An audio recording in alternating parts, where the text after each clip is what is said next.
Hello दोस्तों, अस्सलाम वालेकुम। कैसे हैं आप सब लोग? उम्मीद करती हूँ आप सब अच्छे ही होंगे, खैरियत से होंगे। दोस्तों, जब एक इंसान की सोच हद से ज्यादा गिरी हुई हो जाती है तो इस बात का वो अंदाजा भी नहीं लगा पाता है कि वो किसके बारे में क्या बातें कर रहा है। आज की वीडियो का टाइटल तो आपने पढ़ ही लिया होगा, क्योंकि मैं इस टाइटल को अपनी जुबान से रीड नहीं करना चाहती हूँ। तो इस वीडियो में एक बरेलवी जाहिल मौलवी साहब को हम सुनने वाले हैं, जिन्होंने काबा की शान में तो गुस्ताखी की ही है, लेकिन एक मुसलमान होकर दूसरे मुसलमान पर इतनी गिरी हुई बातें कही हैं, जिसको सुनकर हर कोई हैरत में पड़ जाएगा।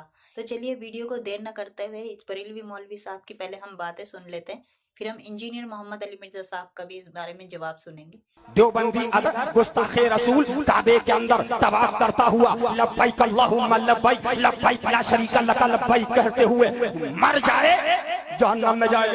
बेशक बेशक सुभान। ये कौन होते और हैं? सुनी खुदा ना खास्ता रंडी खाने पर मरे जन्नत में जाए। सुभान बेशक।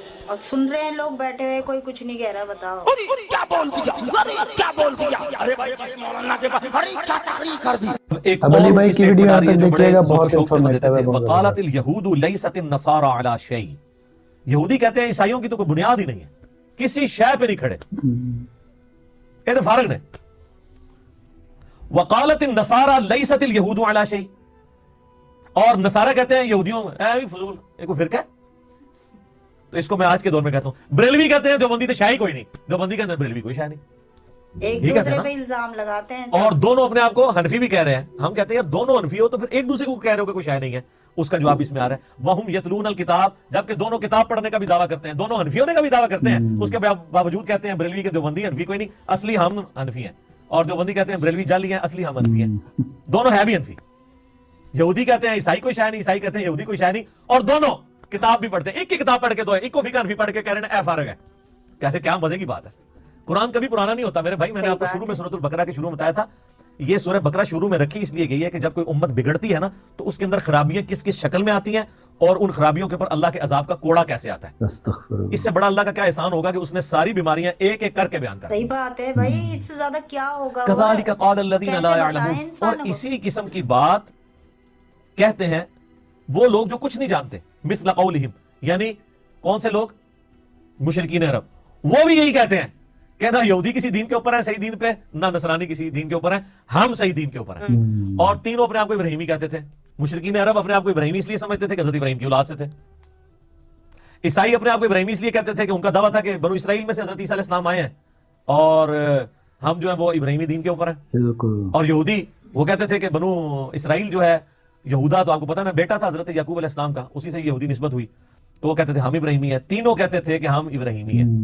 दो उनकी शरीयत को मानते हुए कहते थे जो टूटी फूटी फॉर्म में थी, और जो मुशरिकीन अरब हैं वो उसी तरह कह रहे होते थे जिस तरह हमारे एक्स प्राइम मिनिस्टर कहते थे मैं शेख अब्दुल कादिर जिलानी की औलाद से हूं। यानी नस्लन इब्राहिमी। एक नस्ली इब्राहिमी है, एक अकीदे में इब्राहिमी। अकीदे में तीनों में से कोई नहीं था। आगे चल के अल्लाह ताला आएगा, तुम इब्राहिम की रट लगा रहे हो, इब्राहिम के दीन के ऊपर तो ये पैगंबर हैं जिनको हमने भेजा है, बिल्कुल ये इब्राहिम के तरीके के ऊपर है। फिर अल्लाह ने फरमाया कि इब्राहिम की तो सबसे बड़ी खूबी थी वमा काना मिनल मुशरिकीन, वो मुशरिक नहीं थे, सबसे टूट के एक अल्लाह के हुए थे, और तुम तीनों शिरक कर रहे हो। सही बात है। ईसाई हजरत ईसा को रब का बेटा कह के, यहूदी उज़ैर अलैहिस्सलाम को अल्लाह का बेटा कह के, और मुशरिकीन अरब ने तो इतने देवता बनाए हुए थे। तो तुम सारे हो मुशरिक और अपने आप को इब्राहिमी कह रहे हो, जिससे बड़ा मुवाहिदी कोई नहीं था। तो ये कैसा तजाद है? असल में इब्राहिमी तो है नबी सल्लल्लाहु अलैहि वसल्लम, उनके पैरोकार। सही बात है भाई। फल्लाहु यहकुमु बैनहुम यौमल क़ियामति फ़ीमा कानू फ़ीही यख्तलिफून। बस अल्लाह ताला उनके दरमियान फैसला फरमा देगा क़यामत के दिन जिस मामले में वो झगड़ा करते थे। अल्लाह ताला फरमाया कि ये क़यामत वाले दिन फैसला हो जाएगा, इस एतबार से कि हर बंदे को अपने किए की सजा मिलेगी। बिल्कुल इससे कोई ये मतलब ना निकाले कि क़यामत वाले दिन पता चलेगा कि ईसाई सही है या यहूदी सही है, या बुत परस्त ठीक है या मुसलमान ठीक है ना। और अगर ये सब कुछ क़यामत वाले दिन ही पता चलना है, फिर तो ना पैगंबरों के आने का कोई फायदा है ना किताबों के आने का, क्योंकि क़यामत में रिवर्स गियर तो कोई लगा के वापस दुनिया में आ नहीं सकता। अल्लाह ने कुरान में तो बता दिया, इसके बावजूद अगर कोई मानने के लिए तैयार नहीं है तो अल्लाह ताला ये नहीं कह रहा कि मैं उनके दरमियान जो है वो क़यामत दिन बताऊंगा कौन इनमें से ठीक है, और क़यामत वाले दिन पता लग जाएगा कौन सही है। ये कहा जा रहा है कि क़यामत वाले दिन लग पता जाएगा कि कौन सही है।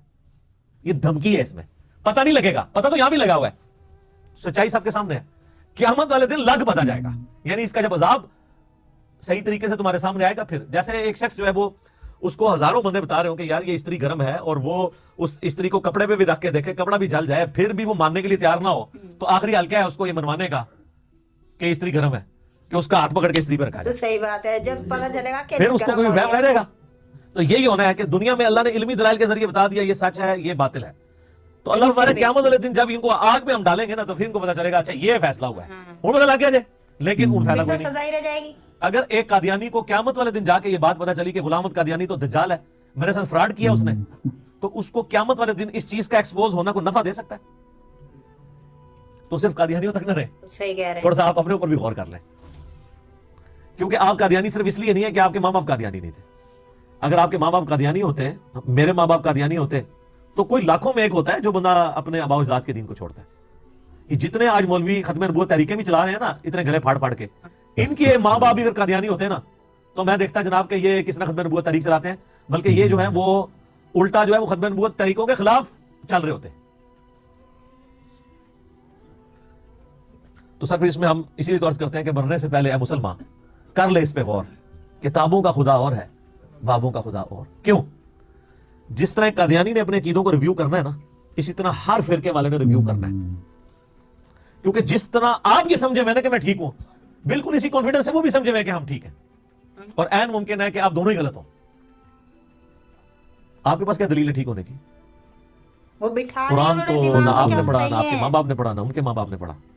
قرآن پڑھنے سے مراد ناظرہ نہیں، ترجمے سے، ورنہ تسی کہو گے میری دادی تے نے قرآن پڑھدی سی تے میرا دادا تے نے قرآن پڑھدا سی، نہ اے نہیں، ترجمے نہ، کوئی رواج ہی نہیں سر۔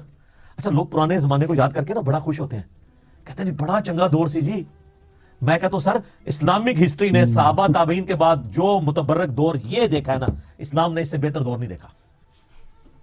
آپ لاکھ پرانی چیزوں کے اوپر جو ہے وہ خوش ہوتے رہے، لوگ اپنے بچپن کے دنوں کو یاد کر کے خوش ہو رہے ہوتے ہیں کہ جی کیا بچپن اچھا ہوتا تھا، یہ کرتے تھے۔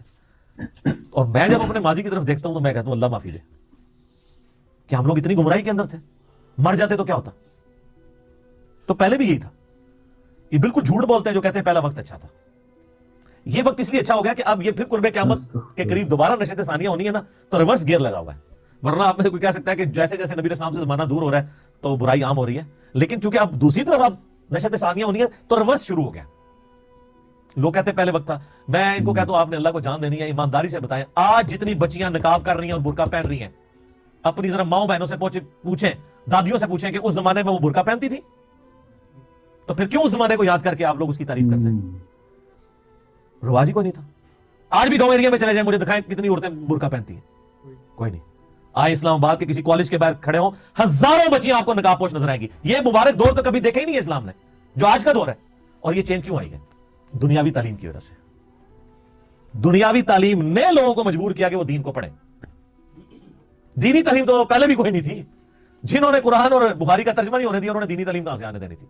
یہ دنیاوی تعلیم آئی، اس کے سے لوگوں نے پھر دین کو سٹڈی کرنا شروع کیا، اور آج آپ کو برکات نظر آ رہی ہے الحمدللہ۔ مولویوں کی سوچ کا تو کوئی بھی کچھ نہیں کر سکتا، اور کتنے شرم کی بات ہے نا کہ ایک مسلمان ہو کر آپ دوسرے مسلمان کے بارے میں اتنی گری ہوئی باتیں کر رہے ہو، اور پھر ہم کون ہوتے ہیں کسی کے بارے میں کچھ بھی فیصلہ کرنے والے؟ یہ فیصلہ صرف اور صرف اللہ تعالیٰ ہی کر سکتا ہے۔ تو مجھے حیرت اس بات کی ہو رہی تھی کہ وہاں پر جو لوگ مولوی صاحب کی باتیں سن رہے تھے بیٹھے ہوئے، انہوں نے بھی مولوی صاحب کی بات کو کاٹنے کی کوشش نہیں کی، اور بلکہ ان کی تعریف کر رہے تھے جیسے کہ وہ قرآن و حدیث کے بارے میں بہت ہی اچھی باتیں کر رہے ہیں۔